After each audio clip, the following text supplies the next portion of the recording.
Bien, gracias por su paciencia, jóvenes. Vamos a comenzar entonces. ¿Me escuchan bien?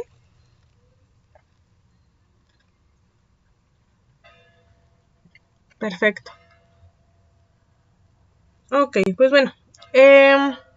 Para comenzar la clase, como en otras ocasiones, les pregunto a ustedes qué es lo que recuerdan de la clase pasada. ¿Qué vimos?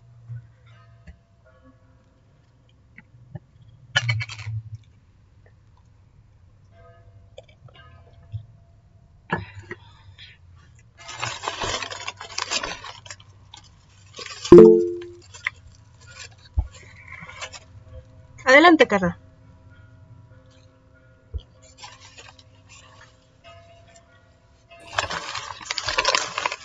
Buenos días, maestra. Vimos acerca de los animales celomados, acelomados, de los protóstomos, deuteróstomos y pues la clasificación y las características que pues existen diferentes dependiendo del género, especie, el orden y la familia. Muy bien. Gracias. Lisette, ¿usted recuerda algo?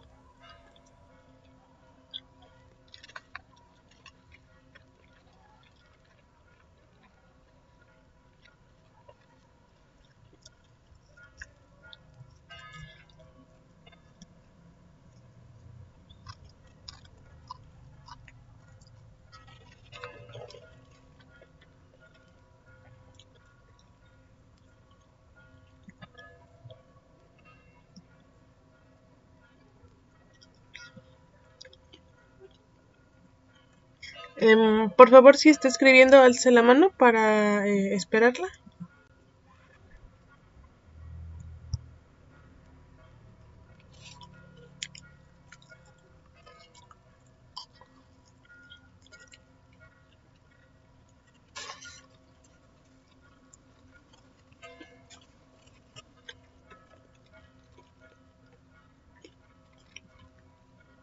Bueno, ok. Entonces voy a compartir pantalla. Y pues sí, efectivamente, la clase pasada terminamos de ver algunas formas de clasificación de los animales, ¿no?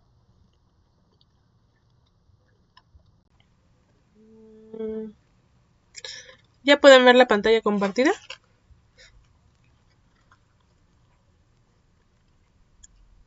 Gracias. Entonces, primero vimos qué son los animales, ¿no? Vimos el concepto de qué son y luego vimos cómo estos animales, dependiendo de las características que tengan, también los podemos dividir en diferentes formas, ¿no? Tenemos desde la taxonómica nuevamente,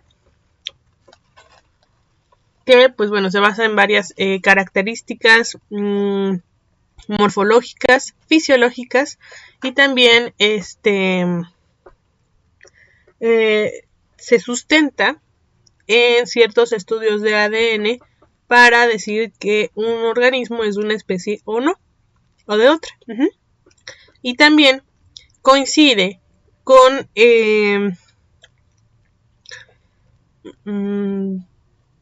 con lo que se piensa de la evolución, en donde llegamos a tener ancestros en común.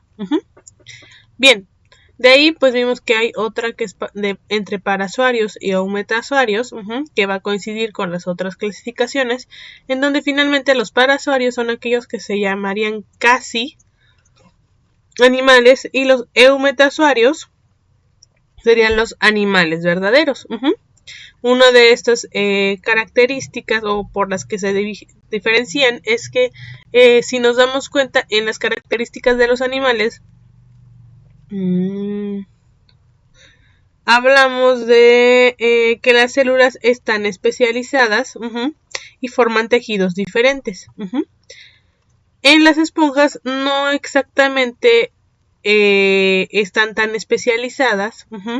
Y además, en general, a los animales verdaderos, por decirlo así, esta especificación celular también los lleva a coincidir con que tienen cierto tipo de asimetría. por medio de la que tienen proporciones diferentes, y estas proporciones no se refieren a que seamos exactamente iguales de un lado y de otro, sino que tengamos de manera genética y natural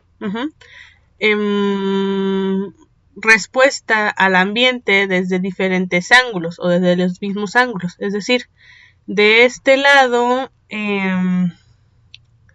puede ver y de este lado también puede ver en la simetría bilateral, pero puede ver hacia adelante y no puede ver hacia atrás, ¿no? Bueno, veíamos que está la simetría bilateral, donde pues bueno, a los organismos se les suele dividir en dos, que la mayoría de los más conocidos pues tienen simetría bilateral. Y luego tenemos la simetría radial, donde no perciben los organismos solamente de dos lugares, o tienen dos lados de sensores del ambiente, sino que tienen más de dos, ¿no? Y entonces pueden responder al ambiente prácticamente desde todos los ángulos. Y ejemplos de ellos tenemos a los nidarios y también a los, ¿cómo se llaman estos? Los equinodermos, que son las estrellas de mar y los erizos de mar. Bien, también veíamos que gracias a esta simetría radial podemos tener ciertos ejes, ¿no? Los que tenemos una simetría bilateral, perdón, aquellos que tenemos simetría bilateral, ¿no? También los de radial, pero ahorita vamos a ver los de simetría bilateral. Vemos que tenemos algunos ejes, dependiendo también de qué forma caminemos, si de forma erguida o con cuatro patas, ¿no? Y entonces tenemos algunos ejes que nos forman algunos planos, que nos permiten decir como qué estructuras deben de estar de manera proporcional en un eje u otro, ¿no? Que si es la parte de adelante, que si es la parte de atrás, que si es arriba o abajo, etcétera, ¿no? Por ejemplo, hablábamos de que generalmente en la parte frontal o anterior se suelen encontrar los sentidos como la vista, el olfato y el oído. Y luego en la parte ventral, hacia abajo o hacia enfrente, en el caso de los organismos bípedos,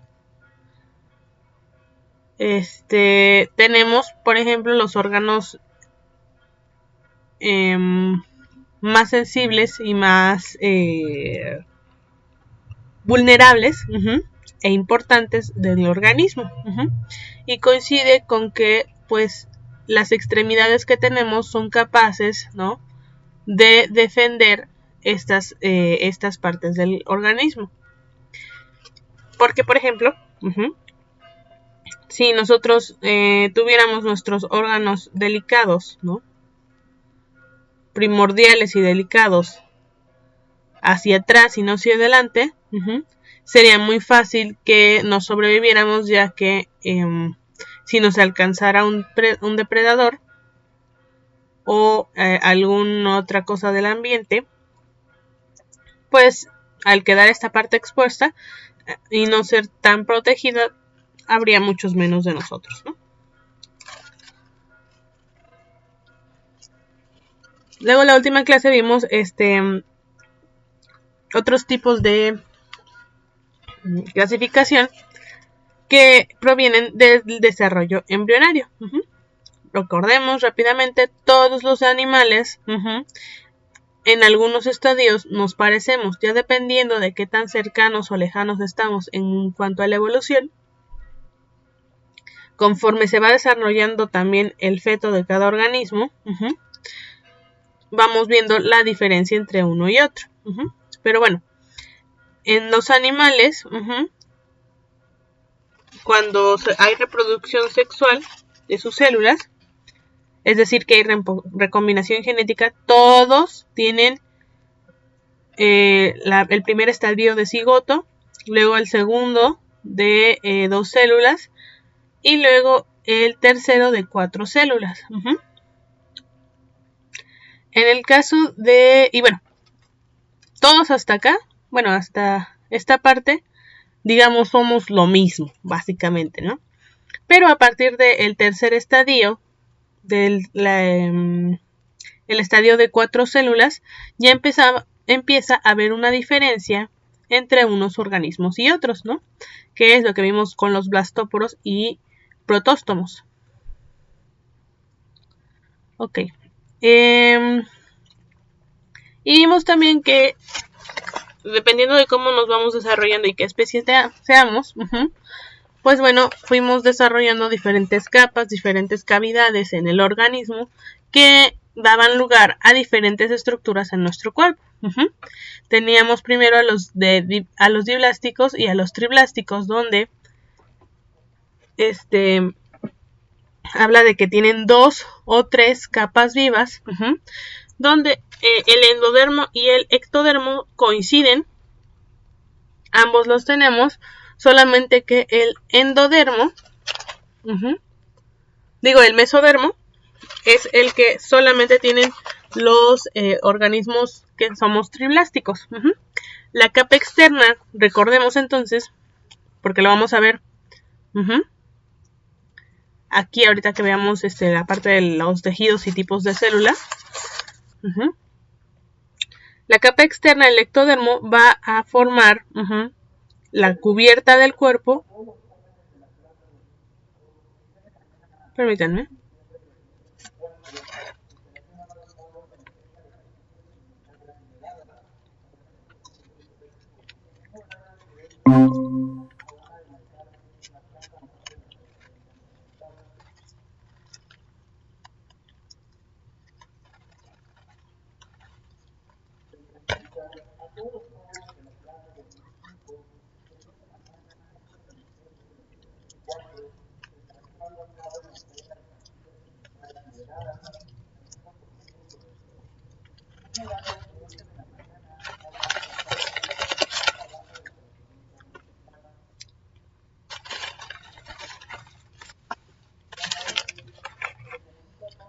Ya, disculpen, estaban anunciando algo aquí en mi comunidad.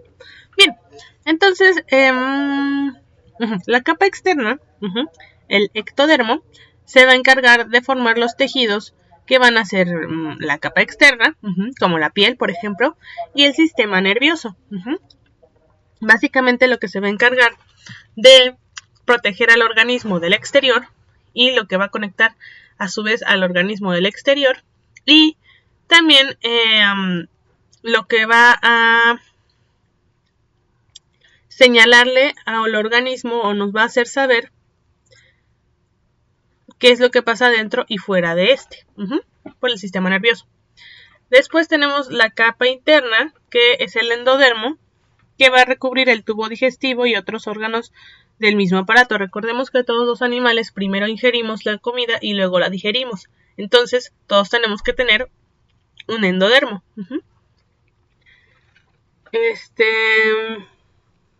Ok. Y entre estos animales que solamente tienen estas dos capas están los nidarios y tenóforos, ¿no? Aquí están los tenóforos, nidarios, básicamente algunas medusas y anémonas. Los demás somos eumetasuarios los demás eumetasuarios, entonces ya sabemos que se descarta a los parasuarios. Los demás eumetasuarios somos triblásticos, ¿no? Tenemos 3 capas y desarrollamos la capa media, el mesodermo, que van a formar otros tipos de tejido, como músculos, hueso y sistema circulatorio. Un segundito más, por favor.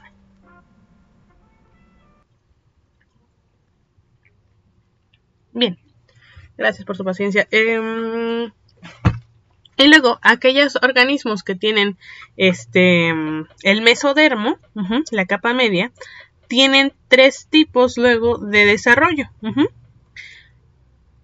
Aquellos que desarrollan un hueco o no, es decir, los acelomados, los pseudoacelomados y los celomados. Esta capa media suele tener o bueno, puede o no generar otro, otra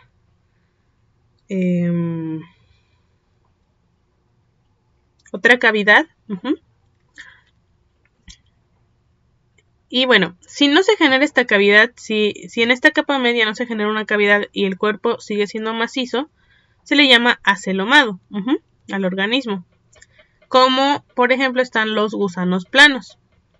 Después tenemos a los organismos que sí generan esta capa, este espacio en la capa media, pero esta capa media es continua. No tiene ninguna división. Estos son los pseudocelomados. Como otros tipos de gusano, como los nemátodos. Y finalmente tenemos aquellos que generan esta cavidad, que además está dividida en dos por el mesenterio. Y así nos formamos los celomados, como los vertebrados, ¿no? Los vertebrados, bueno, los cordados, los equinodermos, anélidos, moluscos y artrópodos. Recordemos que celoma quiere decir que es un tubo dentro de otro tubo. Ahora, entre aquellos que, regresando, ¿no? Tenemos 3 capas vivas y que de estas capas vivas la capa media está como formando otra nueva cavidad. Y esta cavidad además está dividida en dos por un mesenterio. Estamos divididos por aquellos organismos. Bueno, nos dividimos entre aquellos organismos que desarrollan primero el ano o primero la boca. Y además, en este desarrollo hay una especialización inmediata o no en el tercer estadio. Los protóstomos, aquí los protóstomos desarrollan primero aquí en el momento de la blástula. Desarrollan primero esto, va a ser la boca, y en nosotros los deuteróstomos vamos a desarrollar esta cavidad, va a ser el ano. Bien, además, para los protóstomos, a ver, permítanme.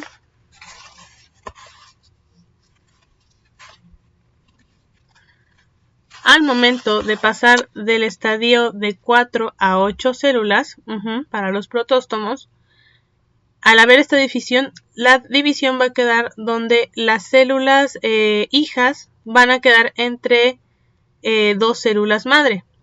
No es que haya una recombinación, sino que una célula hija se va a movilizar hacia la derecha.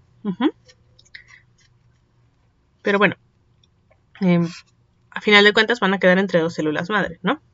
Mientras que los deuteróstomos van a tener una división y se van a quedar aquí, ¿no? Ok, otra de las cosas es que en los protóstomos, una vez hecha esta división de 4, ya cada parte, digamos, si la dividimos, van a formar, ya están especializadas, es decir, ya están comprometidas las células. Ya estas, digamos, se van a dedicar solamente a hacer el blastóporo, por ejemplo, ¿no? Endodermo, ectodermo, mesodermo, etcétera, ¿no? En cambio, aquí para los deuteróstomos, todavía en este estadio, si quitamos una de estas células, este va a ser un organismo entero y este va a ser otro organismo entero. Bien, ¿hasta aquí hay alguna pregunta, comentario?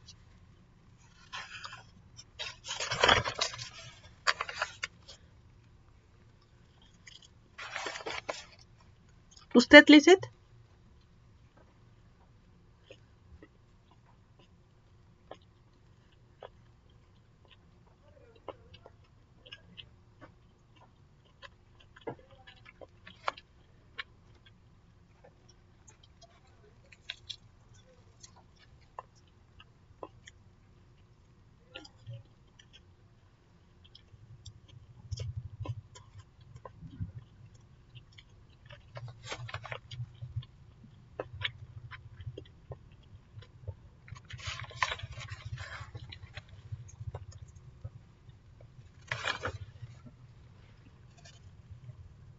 Bueno, continuamos entonces. Ok. Ahora vamos a pasar con la parte de tejidos y células del cuerpo animal. Ahora, aquí va la siguiente pregunta y es para las dos. Por favor, respóndanme las dos.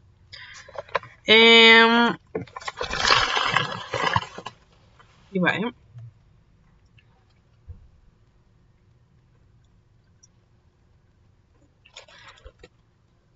La diferencia entre un animal grande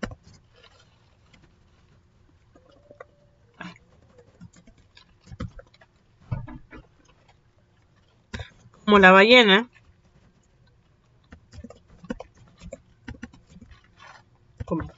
y un animal pequeño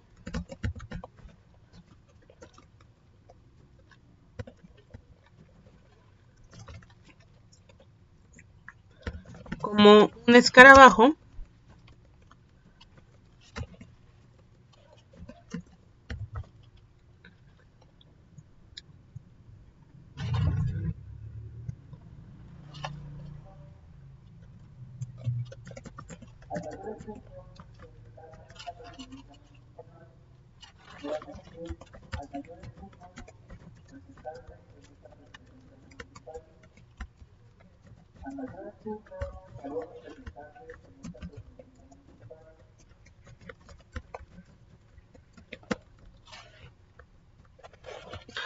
Ok, la diferencia de dimensiones entre un animal grande como una ballena y uno pequeño como un escarabajo es el número de células o el tamaño de las células. Es decir, ¿la ballena tiene células más grandes que el escarabajo o tiene más células que el escarabajo? ¿Qué es lo que piensan ustedes?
Carla, Lisette, ¿usted qué piensan? ¿Ustedes qué piensan?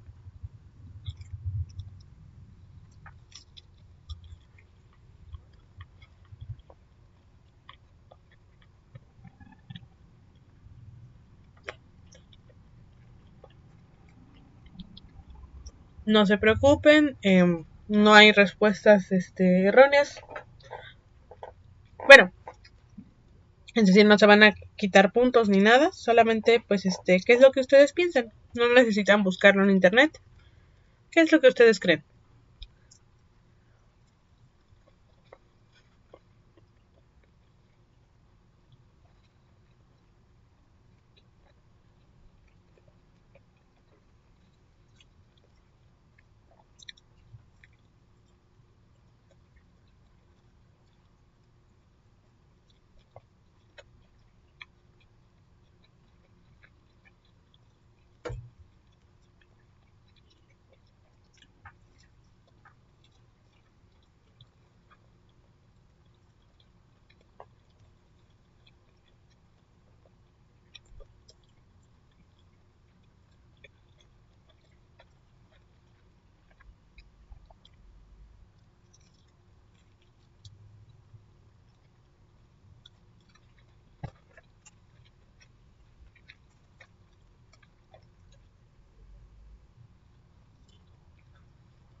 Buenas tardes, Lideriana. Bienvenida.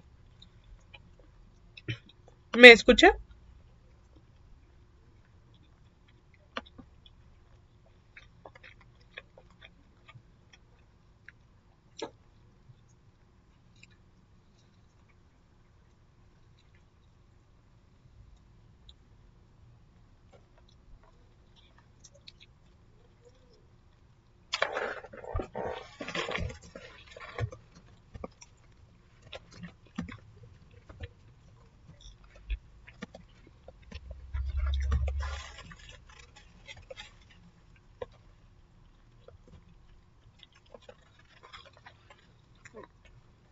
Ya veo. No se preocupe, Lideriana.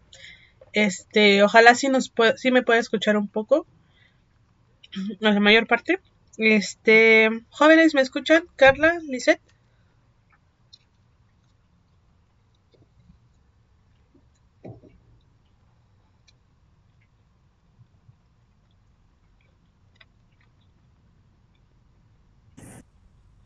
Perdón, maestra, es que de repente se está yendo mi internet, pero sí, sí la escuché cortado. ¿Sí me escucha? Sí, yo sí le escucho. Ok, no sé Ah, si ok. Lisette me escuche. Bien, entonces, bueno, les pido por favor que respondan la pregunta fijada en la conversación. La diferencia de dimensiones entre un animal grande, como una ballena, y un animal pequeño, como un escarabajo, es el número de células o el tamaño de las células. ¿Cuál creen que sea la diferencia?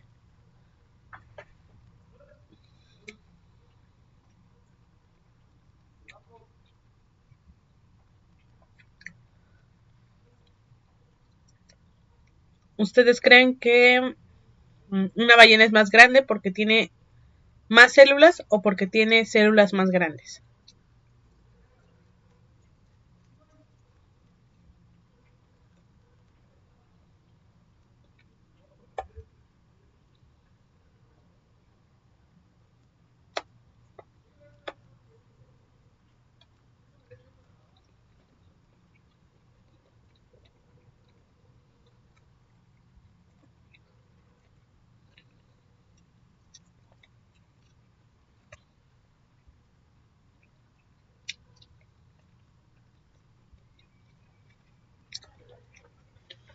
Ok, entonces usted piensa que es el número de células.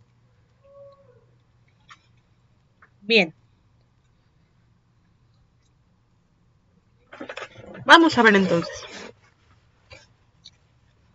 Eh, pues sí, básicamente es el número de células. Sí tiene que ver también el tamaño. Uh-huh. Adelante, Carla. Sí, maestra. De hecho, pues son muy parecidos en tamaño, porque las células se miden en micrómetros. Entonces hay algunas que varían, hay algunas que son más pequeñas y otras que son un poquito más grandes. Pero no depende del tamaño de las células como tal, sino por ejemplo, la ballena está hecha para transmitir diferentes genes y pues yo creo que sí tiene que ver con el número de células que tienen, no con el tamaño.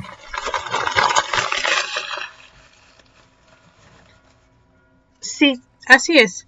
Muy bien. Si bien, como dice su compañera, a ver.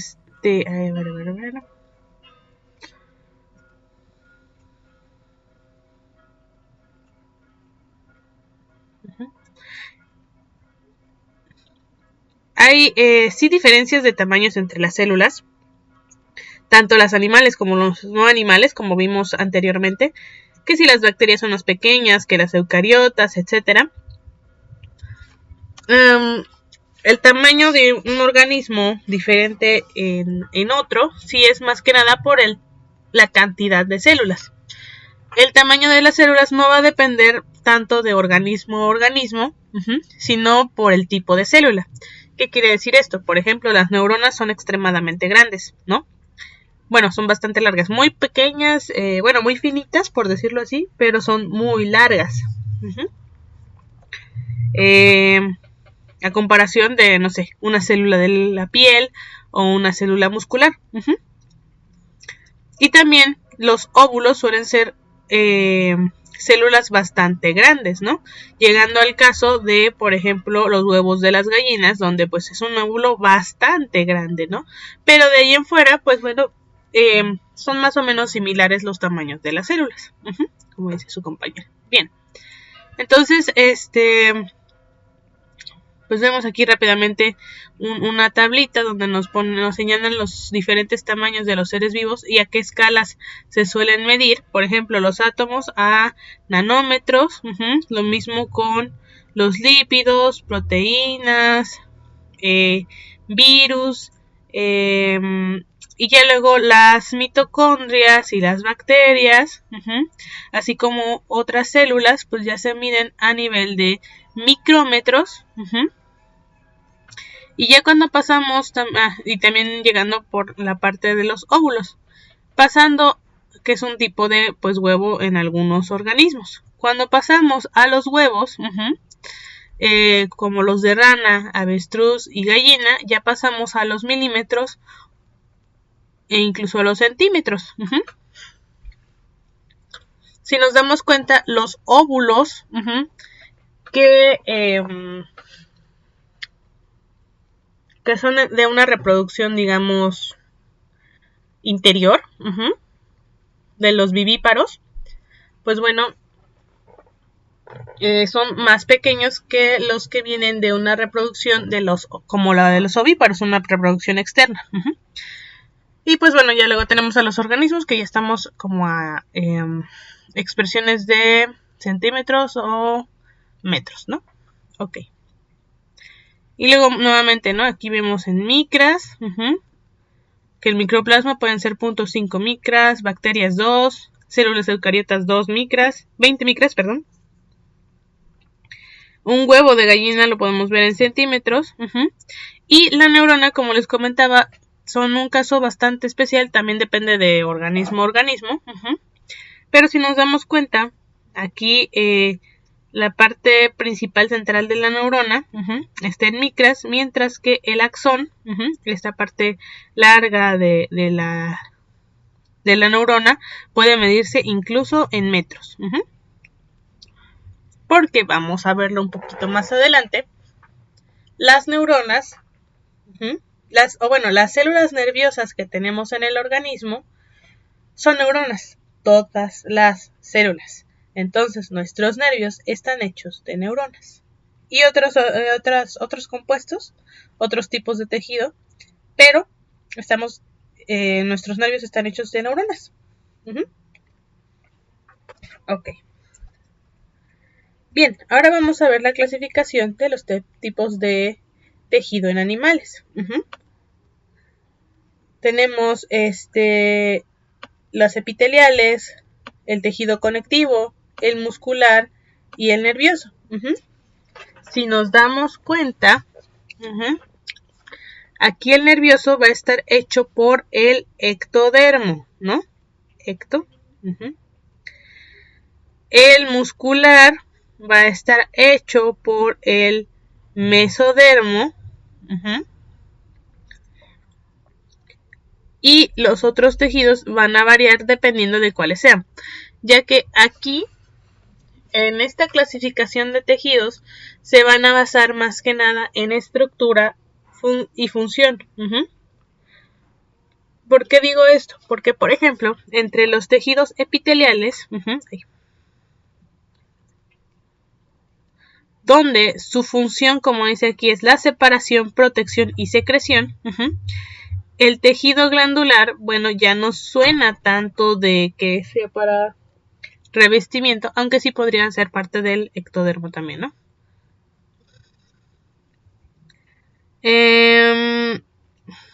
Cuando hablamos de los musculares, vemos que está el liso, el estriado y el cardíaco. Si nos acordamos de esta parte, que vemos aquí, ¿no? El mesodermo va a generar músculo, hueso y sistema circulatorio. Músculo, hueso y sistema circulatorio. Bueno, acá. Entonces esto es por el mesodermo.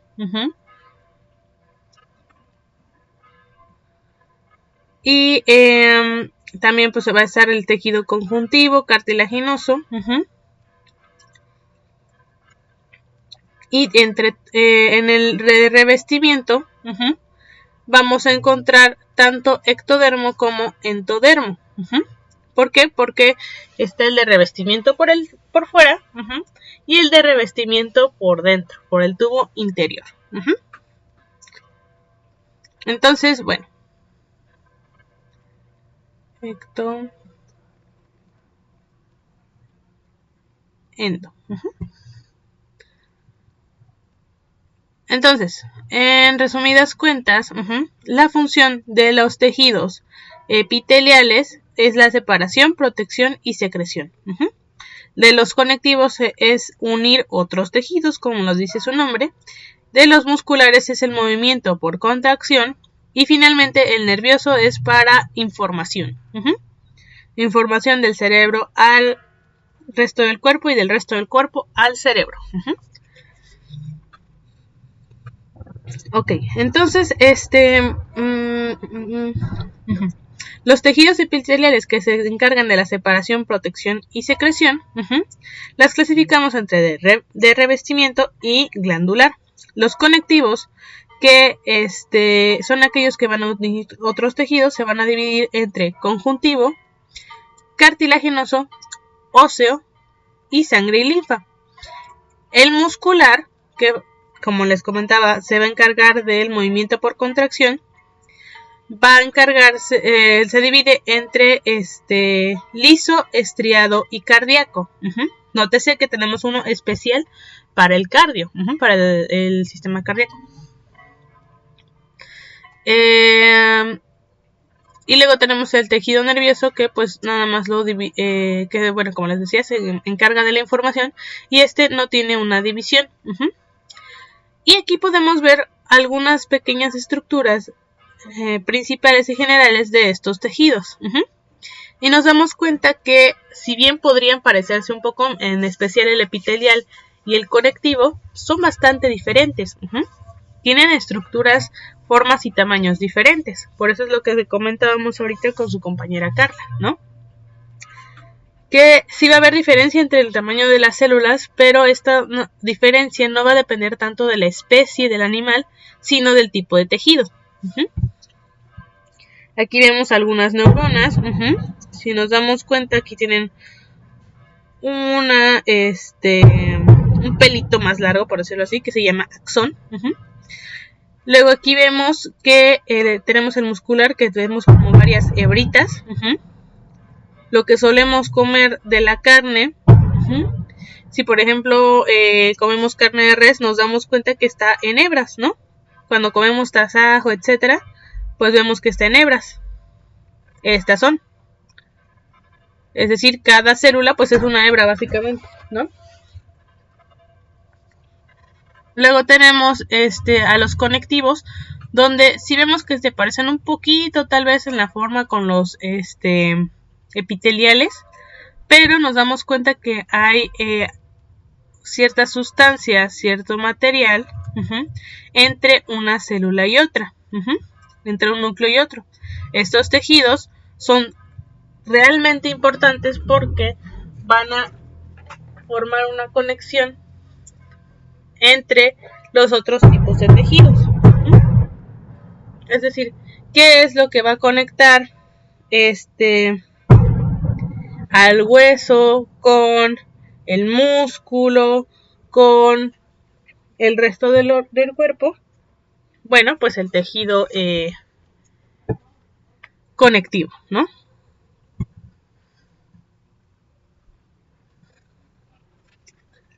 Bien.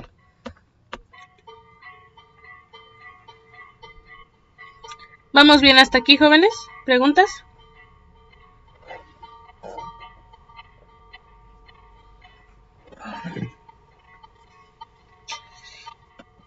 Ok, perfecto. Permítanme, voy a tomar un poco de agua.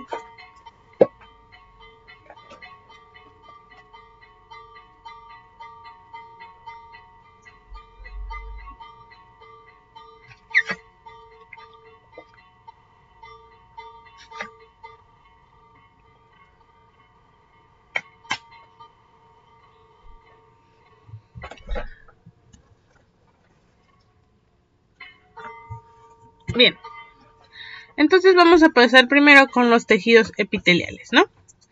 Los tejidos epiteliales van a cubrir el cuerpo y revestir nuestras cavidades. Nuevamente van a encargarse del tubo, o bien van a venir de la capa externa y de la capa interna. Bien. Entonces tenemos aquí varios datos, ¿no? El tejido epitelial o epitelio cubre las superficies corporales y reviste las cavidades. Este va a constituir la capa externa de la piel, así como los revestimientos del tubo digestivo, las vías respiratorias y las cavidades excretorias y reproductivas. Es decir, todo aquello que va a tener contacto con el exterior, ya sea de manera más directa, como el de la piel, como de manera no tan directa, pero sí, ¿no? Quiero decir, el tubo digestivo, para tener contacto con el exterior, bueno, en general tenemos que abrirlo, es decir, para comer, para jalar aire con la boca, etcétera, pues tenemos que abrir la boca, ¿no?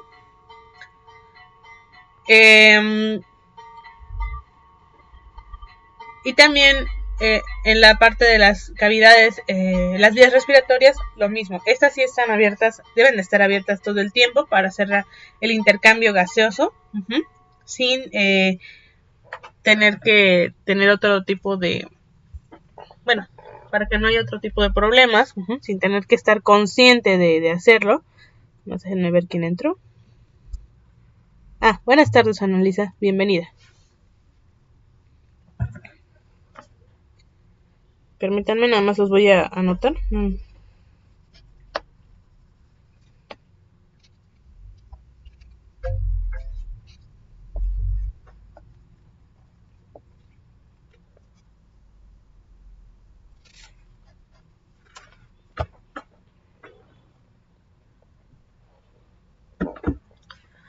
Ok.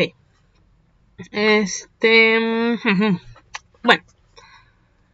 Entonces, estas células están firmemente ajustadas entre sí y van a formar una capa continua, lámina de células. Como vemos acá, ¿no? Están bastante juntas una con la otra, no como aquí que tienen un tejido entre ellas, sino están todas juntas, ¿no? Y bueno, una superficie de la lámina suele estar libre porque recubre una cavidad como la luz del intestino, es decir, como la cavidad del intestino, o cubre el cuerpo como la capa exterior de la piel. La otra superficie de una capa epitelial está unida al tejido subyacente por una membrana basal acelular, compuesta por diminutas fibras y material polisacárido inerte producido por las células epiteliales. ¿Qué quiere decir esto? Digamos que tenemos nuestras capas de células, y entonces tenemos un lado A y un lado B. En el lado A vamos a tener el exterior, ¿no? Lo que se conecta con el exterior. Esta parte o tiene que tener mucosa o tiene que ser resistente al exterior para no secarse, para no degradarse, pero tiene que tener algún tipo de protección para pues no maltratarse, ¿no? A final de cuentas.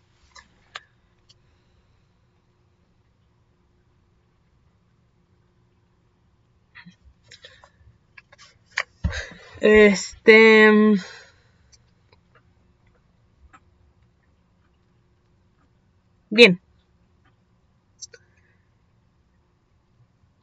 disculpen, entonces aquí tenemos pues el exterior, ¿no?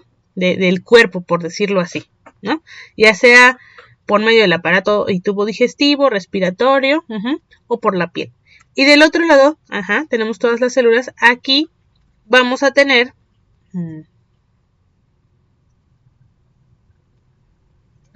el lado B.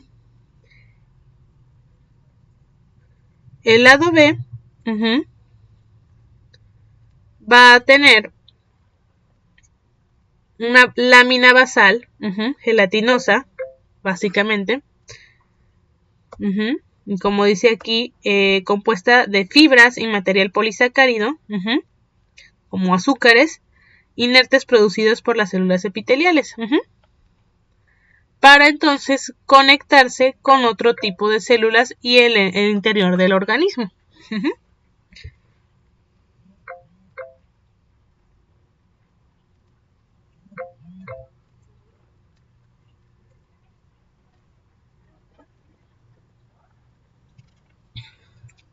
Entonces, para el interior del organismo.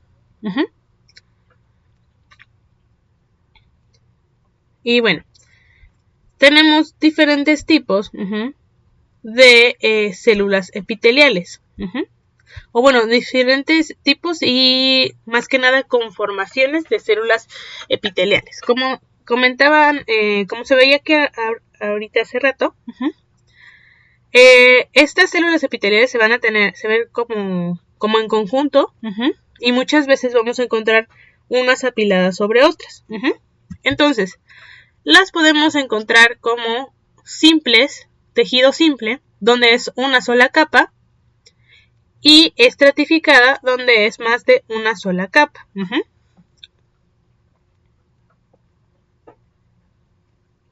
En todas estas vemos nuestra lámina basal de color verde.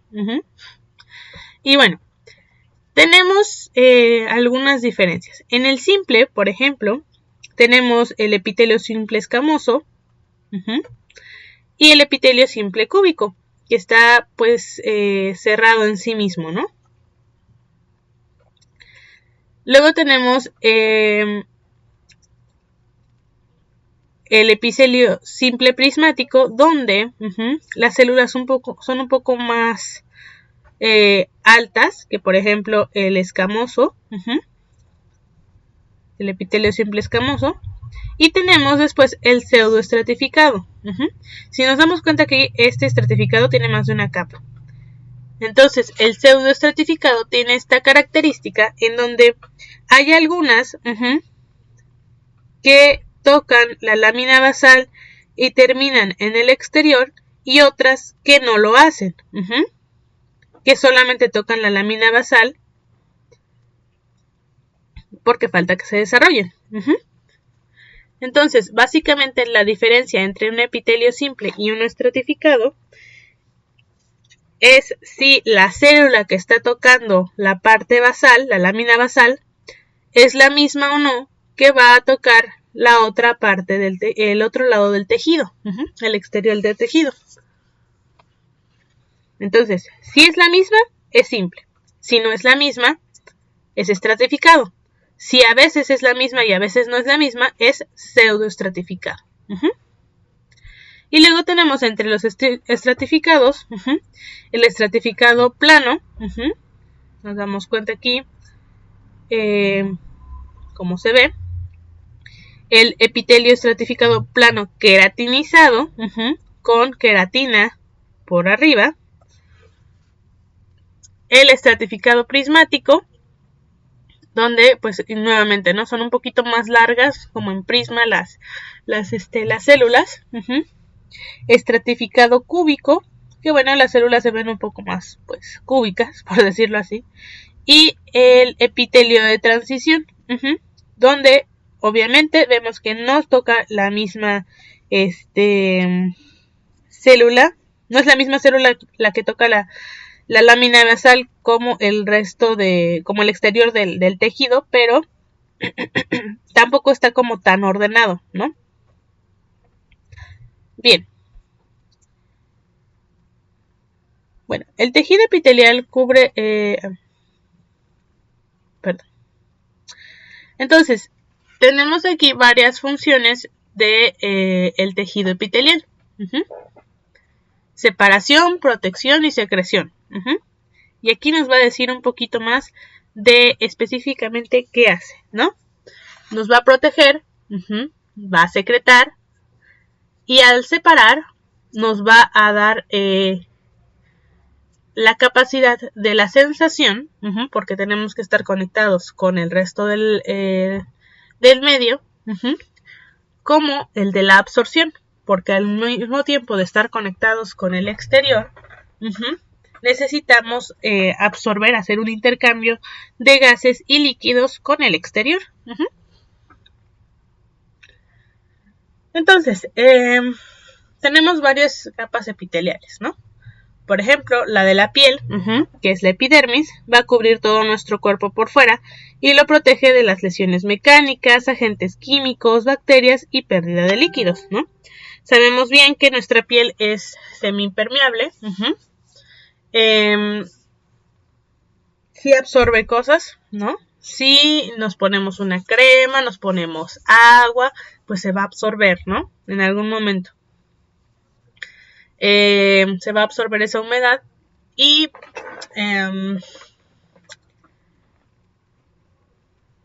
pero bueno, es semiimpermeable porque si no estaríamos digamos, seríamos organismos demasiado aguados, ¿no? Tendríamos demasiado líquido o estaríamos demasiado secos por el intercambio gaseoso que hay, ¿no? Bien, además de que, como dice ahí, nos protege de otros agentes químicos, bacterias y pérdida de líquidos. No es lo mismo que, por ejemplo, el jabón, ¿no? No es lo mismo aplicar jabón en una mano con la piel sana que si tenemos una cortada, ¿no? O un raspón. Ahí en la cortada o en la cortada, pues bueno, se abrió este tejido. Entonces ya no hay algo que vaya a proteger el interior del resto de del cuerpo del exterior y pues bueno, arde, etcétera, ¿no? O cuando hay un raspón se elimina esa pequeña capa de la piel y pues también arde. Bueno, ok. También el tejido epitelial que reviste el tubo digestivo absorbe nutrimientos y agua en el interior del cuerpo.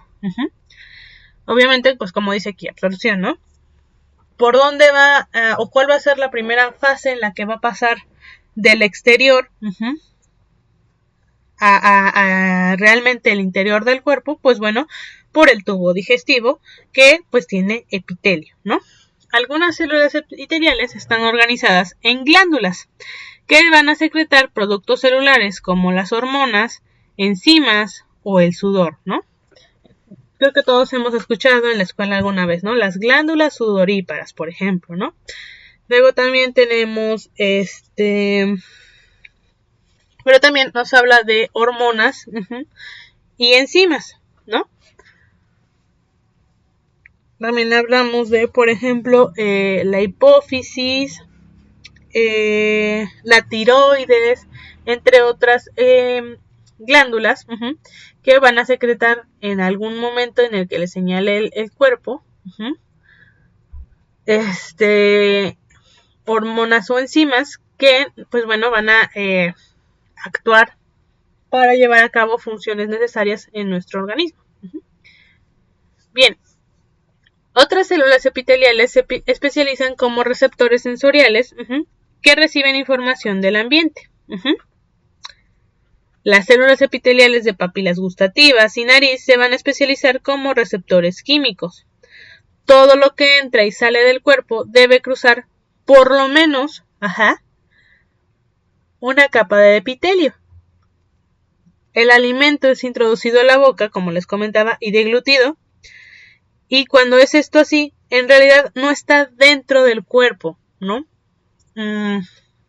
Mientras no sea absorbido a través del epitelio del intestino y pasar a la sangre. ¿Cómo lo podemos explicar? 。 . 。 . 。 . 。 . . . . . . . . . . . . . . . . . . . . . . . 。 . . . . 。 . 。 . 。 . 。 . 。 . 。 . 。 . 。 . 。 . 。 . 。 .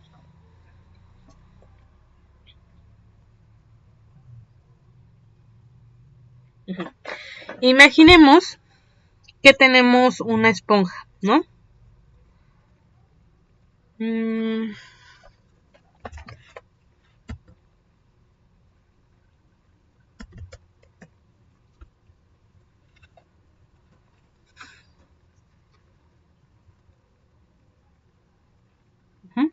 Imaginemos que tenemos aquí nuestra esponjita, ¿no? Y le hacemos un agujero acá. Vamos a copiarla.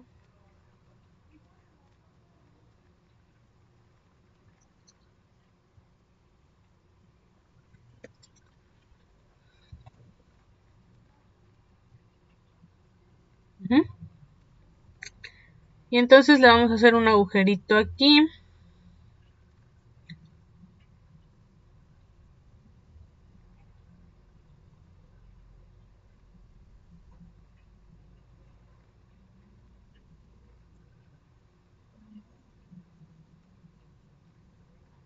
Y entonces se supone que por aquí veríamos el interior de la esponjita, ¿no?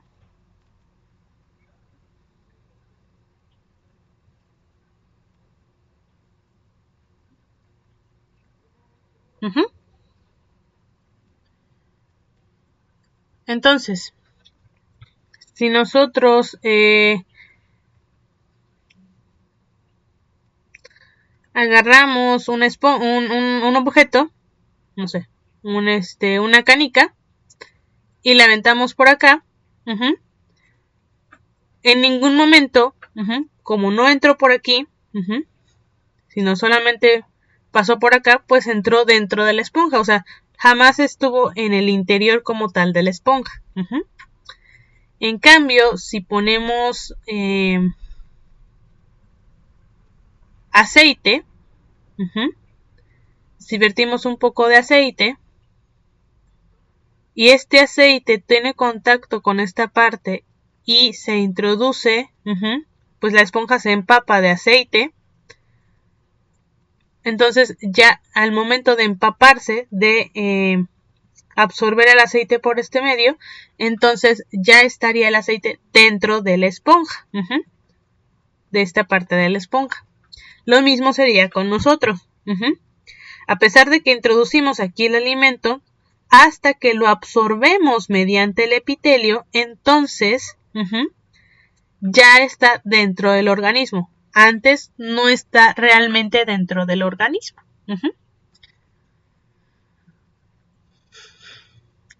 Okay. Y bueno, en gran medida la permeabilidad de los diversos epitelios regula el intercambio de sustancias entre las distintas partes del cuerpo y el organismo y el medio externo.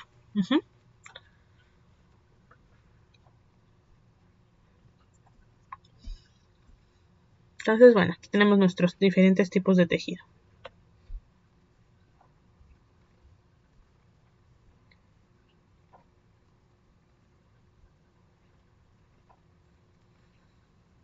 Ok. Bien. Entonces, tenemos aquí que muchas membranas, bueno, diferentes aquí. Primero tenemos diferentes tipos de epitelio. Me acerco un poquito más, pero si nos damos cuenta rápidamente, tenemos las escamosas, que son así. Tenemos las cuboidales simples, las columnares. Si nos damos cuenta aquí, pues aquí está la columna, es un poquito más larga que otras.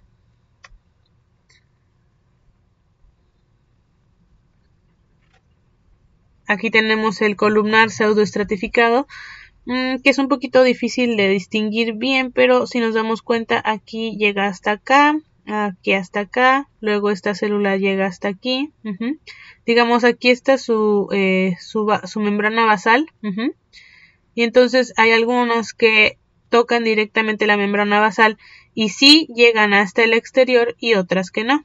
Y vemos aquí los cilios, si nos acordamos. El pseudoestratificado tiene estos cilios. Bueno, pues aquí están. Los cilios.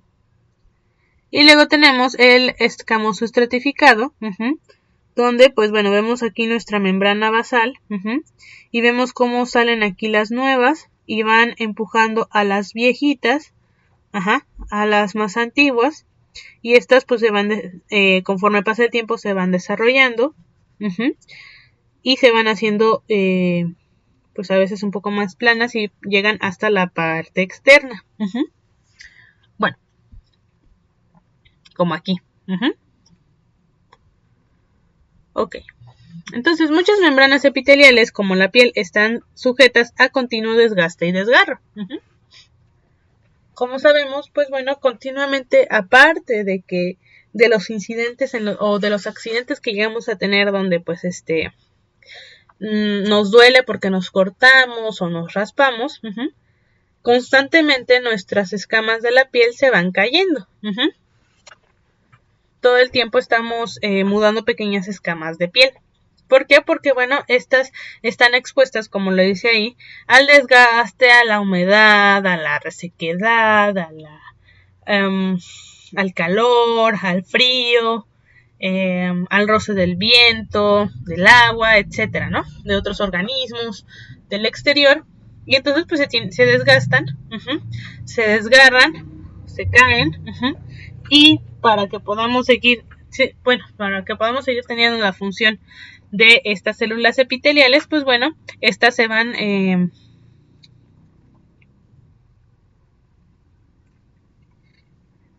regenerando una tras otra, ¿no? A medida que las células más externas se descaman, deben de ser sustituidos, como les comentaba, por células nuevas que se encuentran debajo. Estos tejidos epiteliales suelen experimentar una rápida división celular, que de manera continua produce nuevas células para reponer las que se pierden.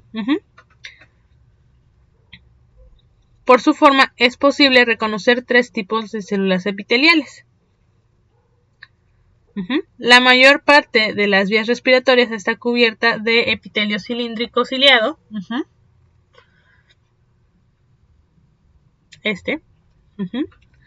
Que lleva partículas de polvo u otros cuerpos extraños hacia afuera de los pulmones. Entonces, en nuestra nariz, aparte de las vellosidades que tenemos, nuestras propias células tienen ciertos cilios que van a tener la función de que, por ejemplo, llega aquí una mota de polvo, y entonces mediante los cilios las van a ir, digamos, guiando hacia la salida del organismo y no nos enfermemos.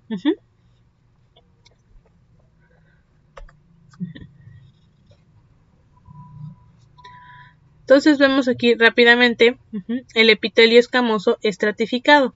Lo encontramos en la piel, en el revestimiento bucal y también en el vaginal. ¿Cuáles son sus protecciones? Sus funciones son protección, casi ninguna o poca absorción, y el tránsito de materiales, ¿no? La capa exterior se desprende continuamente y se sustituye desde abajo. Entonces, y vemos algunas descripciones y comentarios, ¿no? Varias capas de células, con solo las inferiores columnares y metabólicamente activas. La división de las células inferiores ocasiona que las más antiguas sean empujadas hacia arriba en dirección de la superficie, volviéndose más planas a medida que se mueven, ¿no? Entonces, esta es una micrografía a 50 micrómetros. Y entonces nuevamente, ¿no? Aquí está la lámina basal, las células vivas, jóvenes, produciéndose. Y aquí ya vemos células más viejas que van saliendo y se van aplanando, ¿no? Hasta llegar aquí. Si nos damos cuenta, aquí esta parte pues ya está como para caerse, ¿no?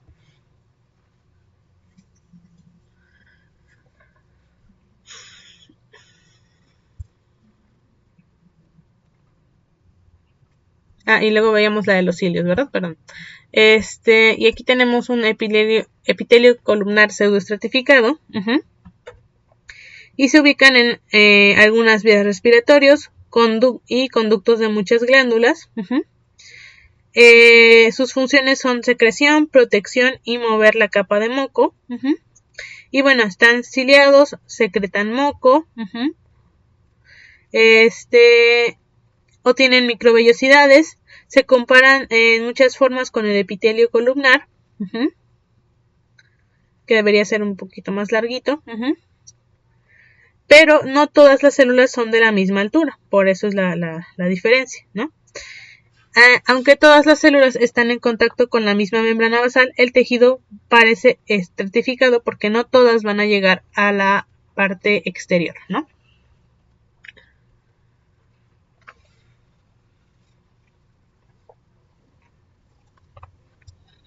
Bien, el tejido epitelial puede ser simple, estratificado o pseudoestratificado, como les comentaba. El simple está formado por una sola capa y se suele localizar en sitios de secreción, excreción o absorción de sustancias, o donde éstas se difunden en compartimientos, por ejemplo, los revestimientos de los tubos renales. Si nos damos cuenta, los simples tienen la necesidad de que el intercambio sea constante y rápido. El epitelio estratificado, compuesto por 2 o más capas, se va a encontrar en donde se requiere protección. Se necesita tener, digamos, células de repuesto, digamos así, para cubrir la función que estaba cumpliendo la de encima, la de hasta arriba, porque como está pues más conectado con el exterior, pues bueno, o con un mayor desgaste, pues bueno, tiende a caerse, ¿no? Permítanme un momento, perdón.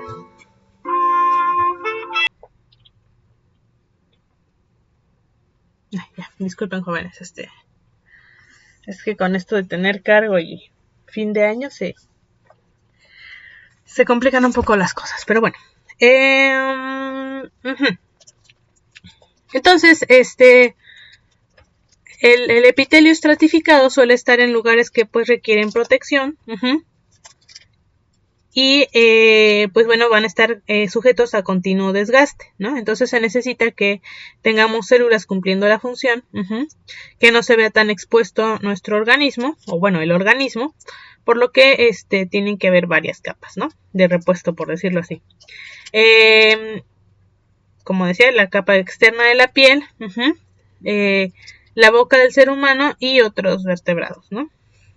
Y luego tenemos el de pseudoestratificado, que darían la impresión de formar varias capas, pero todas van a descansar sobre la membrana basal y no todas van a estar a la superficie. Perdón, a la superficie expuesta. Esto va a parecer que hay más de 2 capas, ¿no? Pero generalmente solo una.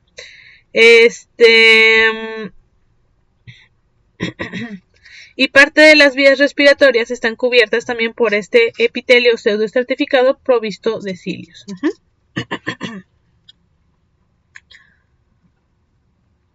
Entonces, ya vimos ahí. Ya vimos más o menos cómo es el estratificado escamoso, el epitelio pseudoestratificado, y ahora vamos aquí con el escamoso simple. Vemos aquí fácilmente nuestros núcleos. Como les comentaba, están en bolsas de aire de los pulmones y el revestimiento de los vasos sanguíneos.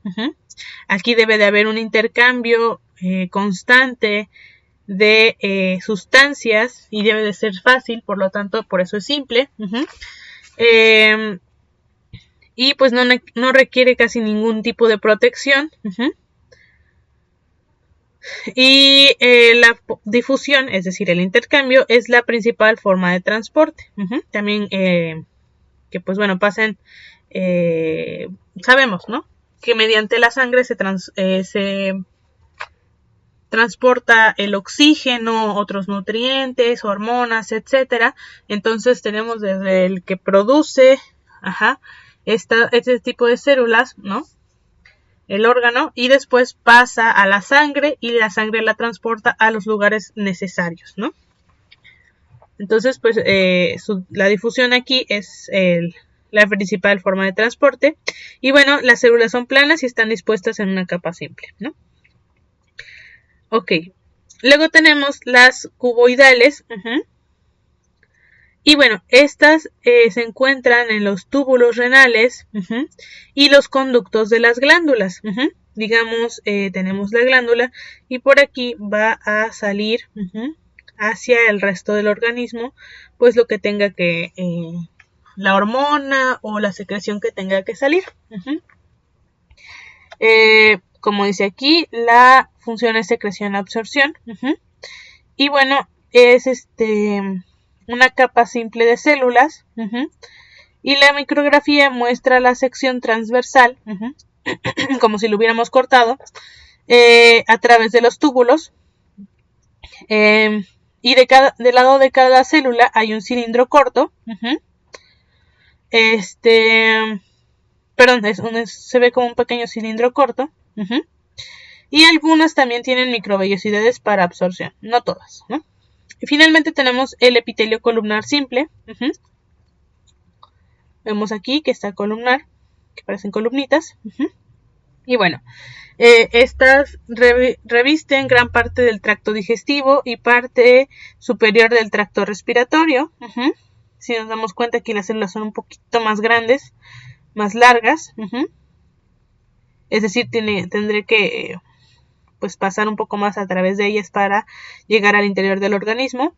Sus funciones son la secreción, como de moco, absorción, protección y mover la capa de moco.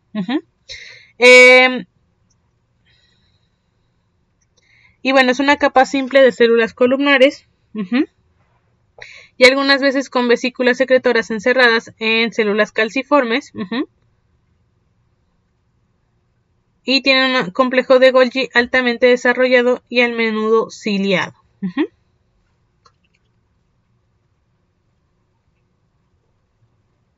Ok.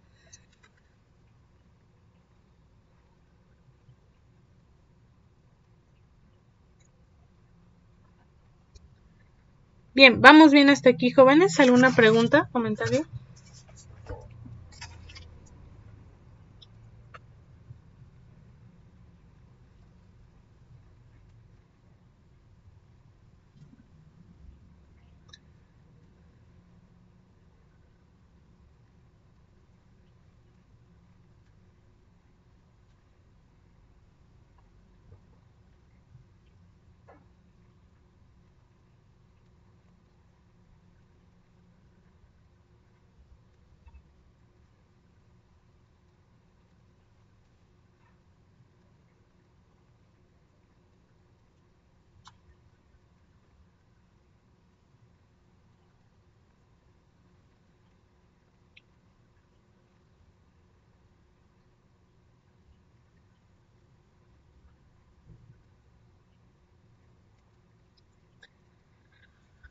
Ok, bien. Continuamos entonces. Ay, ya no tengo pila. Ok. Entonces, ya vimos algunas formas de las células epiteliales. Ya vimos la parte del revestimiento. Ahora vamos a ver las partes glandulares. Entonces, glándulas y membranas, ¿no? Como los recubrimientos de los vasos sanguíneos y linfáticos tienen un origen embrionario distinto del que proviene el epitelio verdadero, se le denomina endotelio. Sí, recordemos que lo del sistema circulatorio viene más que nada del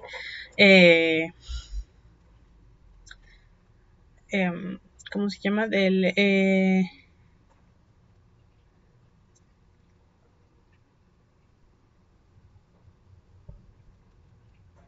¿del qué? A ver, ¿se acuerdan de dónde viene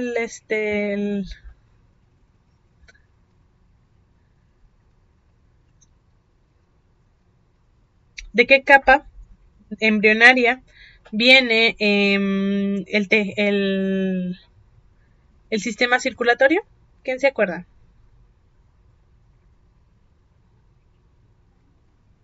Yo ya me acordé, pero ¿quién se acuerda?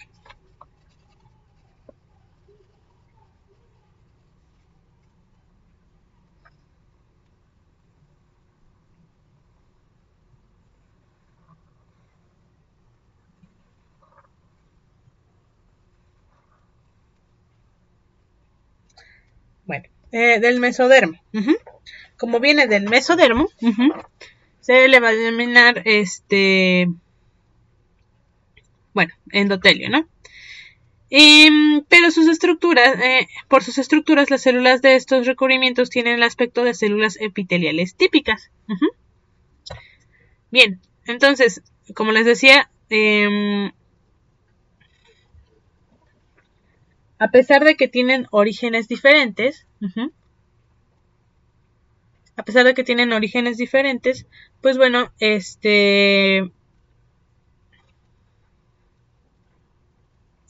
ahorita las estamos clasificando por la forma y función, no por el origen. Claro que muchos van a coincidir con su origen embrionario, pero no todo, ¿no? Bueno, entonces, ¿una glándula qué es? Consiste en una o más células epiteliales especializadas en la producción y secreción de una sustancia. Y puede ser sudor, leche, moco, cera, saliva, hormonas o enzimas. Todo lo que produce el organismo, todo lo que secreta, bueno, pues es por las glándulas.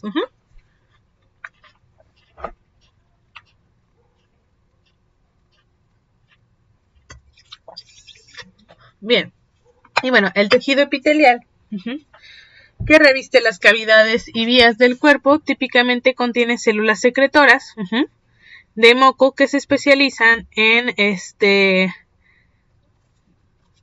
y van a recibir el nombre de células calciformes. Entonces, aquellas que van a revestir cavidades y vías del cuerpo que secretan van a ser células calciformes. El moco lubrica estas superficies y facilita el desplazamiento de materiales. Y bueno, nuestras glándulas las podemos clasificar en endócrinas y exócrinas.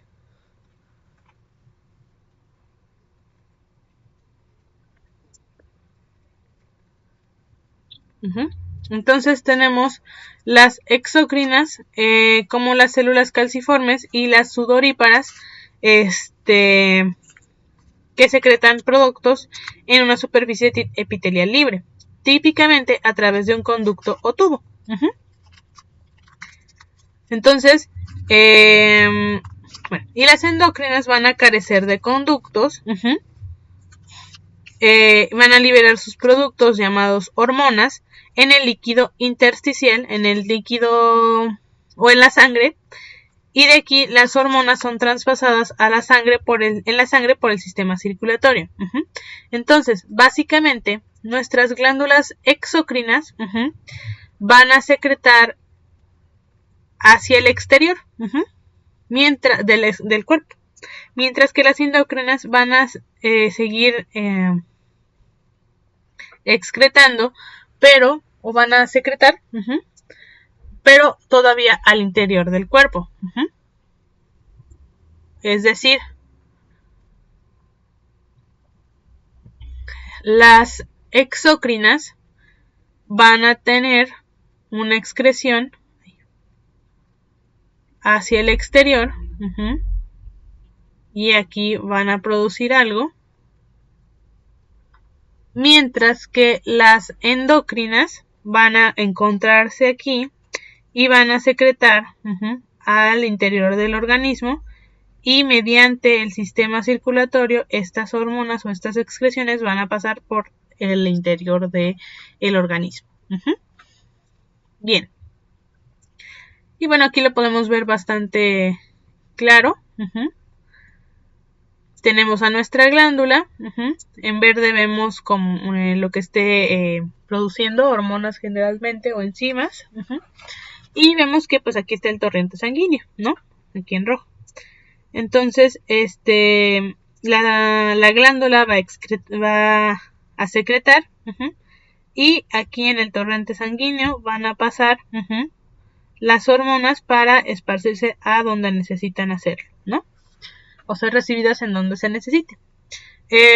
Por eso la importancia de que en el tejido de los vasos sanguíneos sea simple y escamoso, sea delgado, para que pasen fácilmente los compuestos químicos, las sustancias. Entonces, digamos que aquí podríamos detectar dos tipos rápidamente de epitelio. El epitelio de esta glándula y el epitelio que va a recubrir el vaso sanguíneo. Y van a ser diferentes tipos de células epiteliales. Luego aquí tenemos a la exócrina,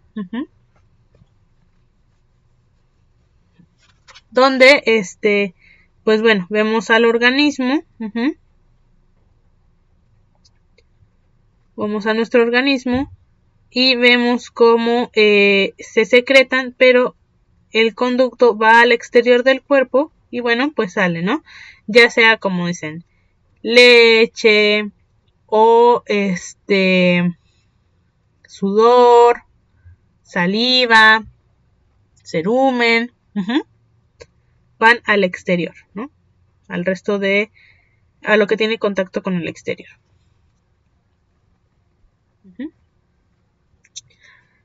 Bien, aquí vemos otro ejemplo. Las hormonas son secretadas a la sangre. Tenemos nuestra glándula endocrina, secreta las hormonas y van hacia el torrente sanguíneo. Y las exócrinas, pues bueno, ya aquí está el torrente sanguíneo y no tiene que ver, o bueno, no hay una conducción entre ellos, sino que la glándula va a externar, va a expulsar, pues, a secretar las sustancias, ¿no? Las secreciones químicas. Ok, un segundito, voy a conectar mi computadora. Listo. Entonces, tenemos aquí, por ejemplo, otra pequeña imagen de las capas de la pared del estómago. Entonces, digamos, si aquí al estómago le hiciéramos